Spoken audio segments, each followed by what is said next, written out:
Ó, teve um caso uma vez, um senhor que foi sequestrado, acho que foi em 2008, se eu não me engano. Uhum.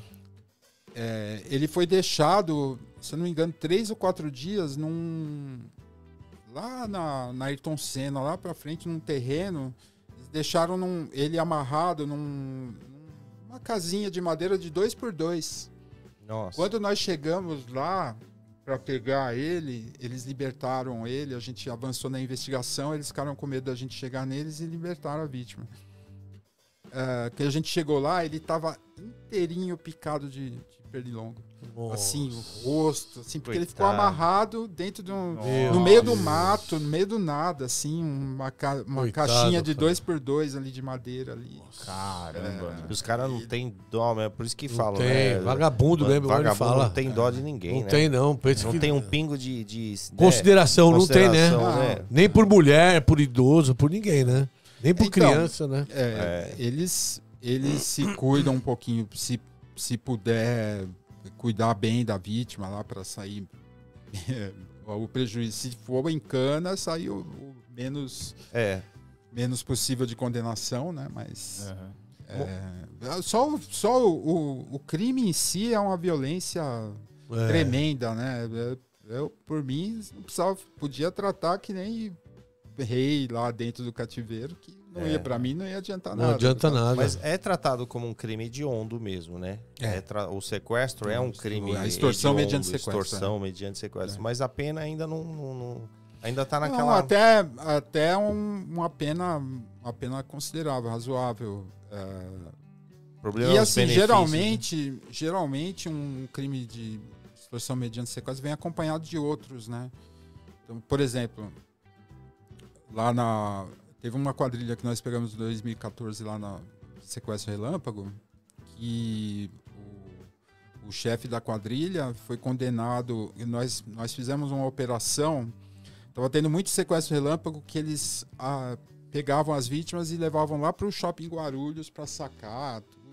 Shopping Internacional? O internacional. E aí a gente começou a ver umas similaridades nos casos, tal, não sei o que, começamos a investigar. Depois de, acho que uns 10 dias de trampo, nós conseguimos pegar os caras em flagrante, com 2 vítimas. Então teve a extorsão, né, qualificada, o parágrafo 3º, aí teve porte de arma, teve resistência. No final, o cara foi condenado a 84 anos. Caramba. Nesse caso, essa quadrilha, eu fiz o levantamento de todos os casos dessa quadrilha, eu cheguei a um número de 103 BOs. Nossa. Só dessa quadrilha, em 6 meses. 6 meses? Eles faziam todo santo dia. No dia que nós pegamos eles estavam com 2 vítimas ao mesmo tempo. E eles eram de Guarulhos? Caramba. Então, tinha um cara, esse cara que foi condenado, ele estava procurado na Bahia, estava com documento falso aqui, que nós prendemos ele com documento falso. Depois da prisão, que a gente foi legitimar, que a gente descobriu que ele não era quem ele tinha se apresentado. Então, ainda carregou mais um pouquinho para ele, né? Mas eram das cercanias ali mesmo. É, né? Ô Luiz, essas quadrilhas aí, elas são financiadas em sua grande maioria pelas facções ou não? Parte do que a gente vê lá vem de facção. Tem outros crimes, né? Nós temos 4 divisões lá. Uma a de VK, que é de roubo de carro, cargas, essas coisas. A divisão do patrimônio, que tem estelionato, tem roubos e furtos, tem roubo a banco, tem roubo a condomínio. Aí tem a DC Cyber, que é a divisão de crimes eletrônicos, que é nossa lá do DEIC também, são 4 delegacias. E a DIG, que é a Investigações Gerais, que tem estelionato, tem fé pública, tudo.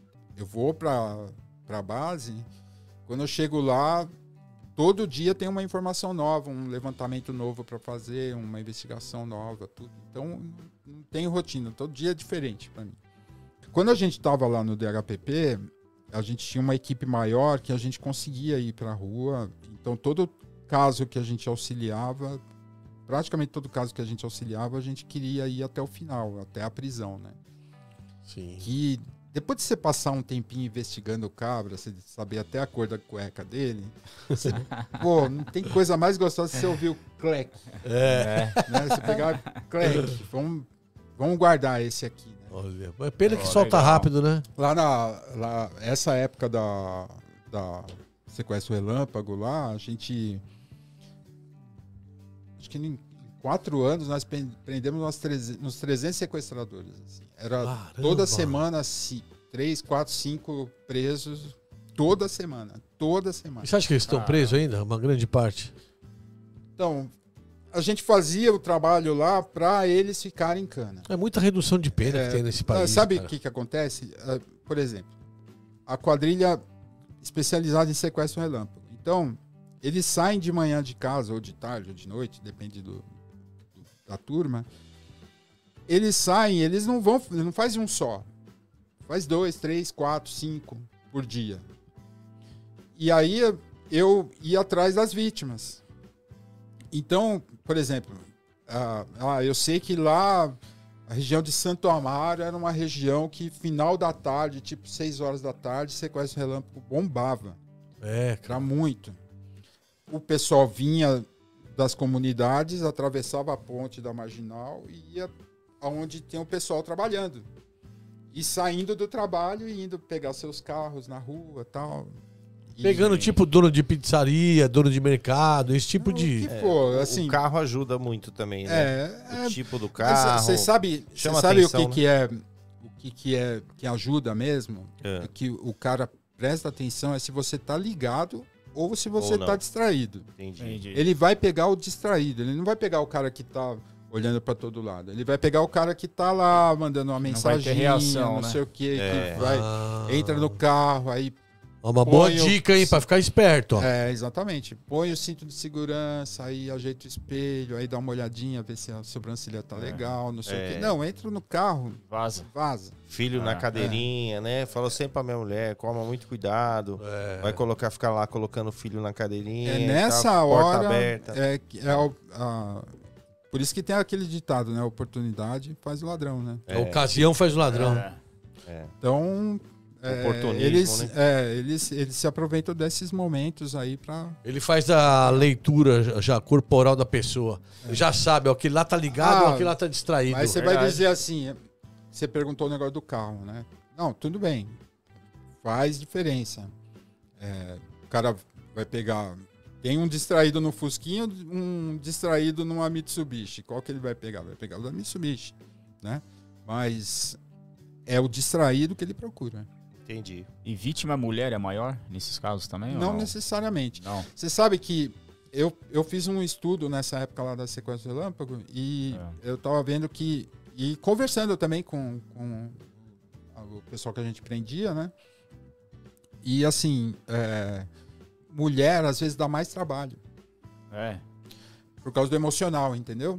Então, a mulher perdeu o controle e começa a chorar, e às vezes eles não gostam, dá trabalho. Entendi. Acalmar a vítima, para eles é difícil às vezes. Verdade. Então, às vezes eles preferem. Essa quadrilha que eu falei lá do cara que tomou 84 anos, nós pegamos no flagrante, a maioria das vítimas eram homens. Às vezes sozinho. Fiz um levantamento de que tipo de carro que eles pegavam, quantas pessoas tinham na hora da abordagem, se era uma pessoa sozinha, se eram mais de uma, tudo. Essa quadrilha, por exemplo, eles gostavam de pegar até 2 pessoas, de preferência se fossem homens.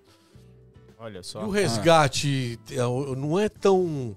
O valor não é tão alto como antigamente, né? Porque antes, que nem você falou, eles eram sequestrados apenas os figurões, né? Os bilionários. Isso aí deu uma caída, entre aspas. Então, sequestrando classe média também, né?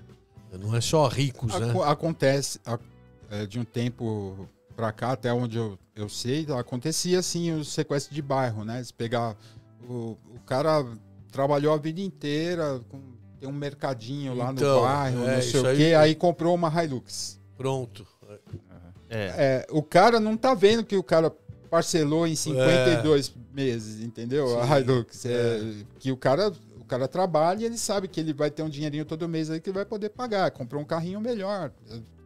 Subiu de vida um pouquinho. Aí, às vezes, já cresce o olho lá na comunidade, não sei o que. Alguém vai lá e acha que o cara tem dinheiro demais. E não tem. Então, ele tá ali no dia a dia, vai ver o carnezão tudo, lá guardado. Pois então, exatamente. Quando eu falei do carro, eu pensei justamente nisso. Porque, por exemplo, na ideia de tomar dinheiro mediante o sequestro, você vai analisar o carro do cara, não é? Já a primeira coisa, o cara tem um carro de 200, 300 mil, opa, esse cara tem uma grana guardada. É natural do ser humano você pensar isso, né?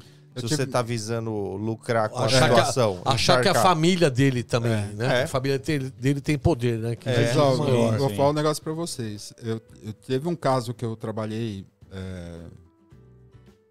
acho que foi 2009, 2010, que sequestraram uma menina, acho que 14, 15 anos mais ou menos, a menina. E o pai dela foi lá na divisão, a gente começou a conversar, aí falou assim, quanto que o senhor tem? Aí ele estacionou, antes, ele estacionou o carro dele lá no estacionamento da divisão, uma Porsche Cayenne. Beleza, subiu lá, tal, o homem nervoso, não sei o quê. Bom, a gente vai, a quadrilha vai ligar a qualquer momento para pedir o resgate e tal, não sei o quê. Quanto o senhor tem para oferecer? Ele falou, não tenho nada. Não estou dizendo agora aqui, né, o senhor levantar, né, na conta. Não tenho nada. Caramba, com uma Porsche Cayenne. Não, mas sei lá, uns 2 mil, 3 mil pra gente oferecer. Eu não tenho um centavo. Caramba, pelo amor de Deus, como é que nós vamos fazer, né? E o pensamento foi justamente esse, o cara com a Porsche Cayenne. Então, não tem nem... Se torna até um risco, não se torna? Porque o cara acha que você não quer dar o dinheiro. Eu falei, ele tem, não quer dar, vai não ver quer que pagar. É o sonho do cara, ele paga 5 mil reais de parcela, entendeu? E não tenho nada mesmo, às vezes não acontece mesmo. O cara tem um Porsche, mas só tem um Porsche. Sim. Já viu? O cara tem um Porsche e vai ver na casinha simples? Verdade. Acontece. E você sabe que depois nós descobrimos, nesse caso em particular, nós descobrimos que quem sequestrou a menina foi o tio dela. Olha. Irmão, caramba. Quem mandou sequestrar, né? O irmão da mãe da menina. Olha isso, meu. Que tinha crescido os olhos no pai justamente por causa da Cayenne. Por causa da Porsche. E no final, como que acabou essa história? Não, foi em cana, ele foi em cana. Pegamos, chegamos à autoria intelectual, que foi ele, né? Mais os operacionais, né? Do sequestro, né? Quem fez o sequestro acontecer. Foi todo e esses sempre entregam, né? Quem mandou, né? Quem foi o mandante. Nem sempre. Nem sempre? Nem sempre.